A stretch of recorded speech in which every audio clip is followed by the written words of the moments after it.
Трет во свет. Скопје пак е лидер по отровен воздух, а скопјани во паника. Граѓаните веќе се чувствуваат препуштени сами на себе. Очигледно и зимава ќе се затворат по домовите. Невладините разочарани од владините неисполнувања. Сега бараат од Пендаровски и Заев да ги активираат армијата и полицијата за да ловат загадувачи и да помогнат.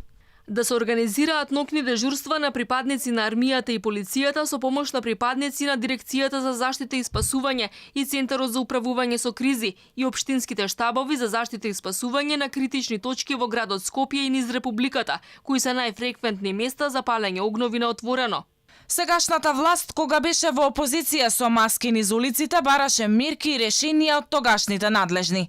Сега за нив воздухот како да не е проблем, а маски ветија, но нема, ниту за хронично болните.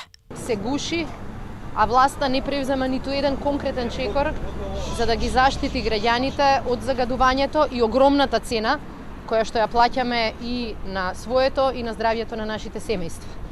Начинот на кој што се третира ова прашање на вистина е срамен. Покрај тоа што Скопје се вбројува во врвот на неславната листа од градови со најзагаден воздух. Сериозни проблеми имаат и Куманово, Тетово, Гостивар, Кичево, Битола и Штип.